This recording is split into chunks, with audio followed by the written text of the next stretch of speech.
আসসালামু আলাইকুম। এটা হলো আমার প্রথম সংসার।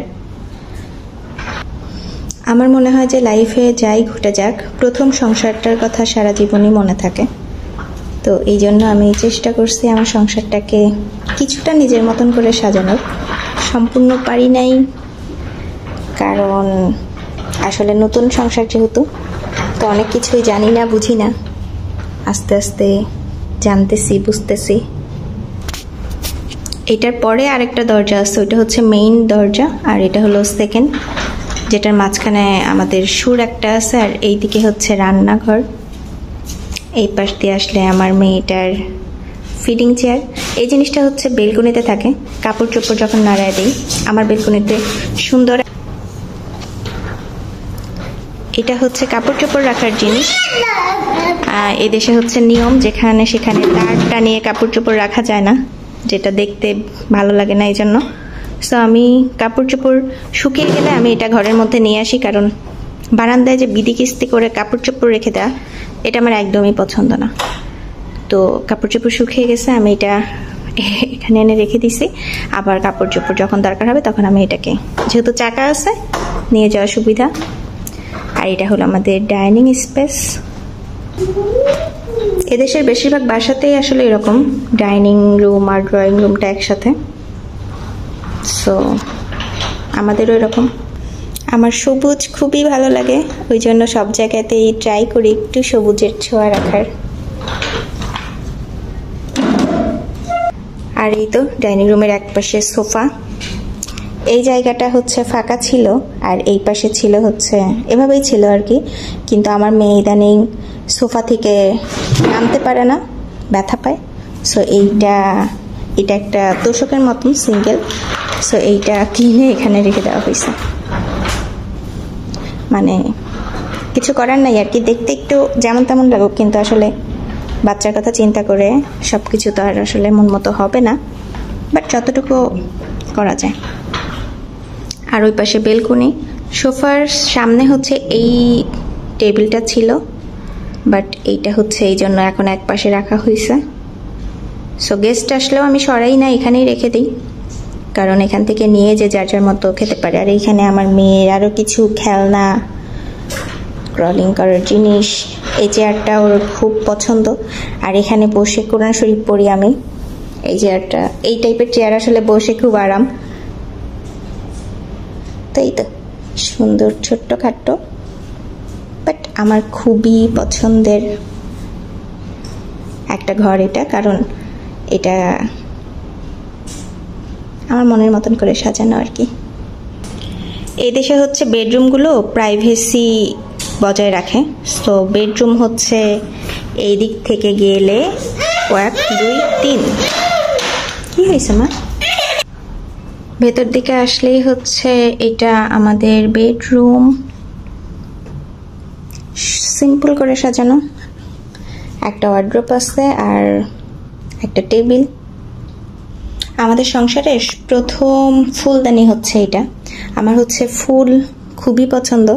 সো আমরা একটা সমুদ্র সৈকতে বেড়াতে গিয়ে এই ফুলটা আমার এত পছন্দ হয়ে গেছিল, পরে আমরা এটা কিনে নিয়ে আসছিলাম। আমার হচ্ছে ক্লামজি ভালো লাগে না, আমার একটু বদ্ধ বদ্ধ টাইপের ভালো লাগে। এখানে হচ্ছে আমার হাজবেন্ডের পছন্দের বডি স্প্রে, ওর বডি স্প্রে খুবই পছন্দ, এগুলো ওর কালেকশন। তো এটা আমি খুব সুন্দর একটা, এটার সাথে ম্যাচ করে একটা গোলাপি বক্স দিয়ে সাজিয়ে রাখছি। আর এর মধ্যে হচ্ছে অন্যান্য জিনিস, যেমন চুলের তেল, তারপরে ঘড়ি, হ্যান্ড স্যানিটাইজার, টিস্যু, এক্সট্রা যা যা যেগুলো দেখতে আসলে ছড়িয়ে ছিটিয়ে ভালো লাগে না, ওগুলো আমি হচ্ছে একটা বক্সের মধ্যে করে এভাবে রেখে দিছি। আর বিছানার চাদরগুলো মেইনলি আমার সংসারেরগুলো আমার পছন্দ না, কারণ আমার হচ্ছে একটু সফট রং পছন্দ, কিন্তু আসলে বাচ্চার জন্য সফট রং ইউজ করতে পারি না। যাই হোক, করবো ইনশাল্লাহ ভবিষ্যতে। এটা হলো আমার সেকেন্ড রুম, আমাদের সেকেন্ড রুম, যেখানে আমি মেইনলি পড়াশোনার জন্য ইউজ করি আর নামাজ ঘর হিসেবে ইউজ করি। বাট এক পাশে হচ্ছে ওর স্ট্রলার আর জিনিসপত্র টানার যে স্ট্রলার থাকে বা ট্রলি, সেগুলো রাখা। আর এইটা এখানে বসে আমি এখানে পড়াশোনা করি, মেইনলি কোরআন শরীফ পড়া বা ল্যাপটপে কোনো কাজ থাকলে সেটা করা, বিজনেসের কাজ করা, সব কিছু আমি এইখান থেকেই করি। আর নামাজ ঘর হিসেবে মেইনলি এটা ইউজ করি, কারণ নামাজ হচ্ছে একটা নিরিবিলি জায়গায় পড়লে তখন কিন্তু খুব বেশি নামাজে মনোযোগী হওয়া যায়।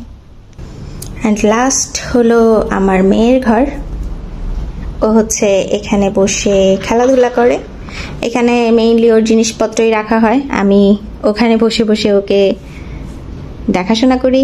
উপরে ওর খাবার দাবার বা ফিডার রাখা, এই চেয়ারে বসেও দেখাশোনা করি, এদিকে ওর খেলনা, জামা কাপড় সব কিছু। এই ড্রয়ারের মধ্যে ওর বই পুস্তক মানে খেলাধুলার বই পুস্তক, প্লাস ওর ছোট্ট একটা টাইনি চেয়ারটা এত কিউট, মানে ছোট ছোট জিনিস আসলে দেখতেই খুব ভালো লাগে, তাই না? তো এই তো একটু ছিমছাম ভাবে থাকতেই আমার পছন্দ, বাট কিছু কিছু জিনিস, আমার সব জিনিস হচ্ছে লাইট কালার পছন্দ, বাট বর্তমানে বেশিরভাগ জিনিসই ডিপ কালারের, কারণ আসলে সারাদিন সব কাজকর্ম করে আমি আসলে লাইট কালার যদি ইউজ করি, লাইট কালারের যত্ন নিতে হয় বেশি। সো আমি আসলে এটা এখনো পর্যন্ত অভ্যস্ত হয়ে উঠতে পারিনি। ইনশাল্লাহ কখনো হলে তখন লাইট কালার ইউজ করব। আর বাচ্চাটা বড় হলে এই ঝুড়ি ভর্তি ওর নানা রকম খেলনা, এখানে ওর পছন্দের, ওর লাইফের প্রথম ব্যাগ মিনি মাউস, এখানে ওর কাপড় চোপড়, আরো আলাদা জিনিসপত্র যেগুলো রেগুলার ইউজ করে। আর এখানে ওর খেলনা বলতে বই টাইপের জিনিসগুলো হচ্ছে আমি ড্রয়ারে রেখে দিছি। সো এক একটা জিনিস এক এক জায়গায় রাখলে আমারও ইজি হয়, আর যে কেউ সহজে খুঁজে পেতে পারে। আর এই যে আমার টাইনি বুড়ি আকারে খেলাধুলা করছে।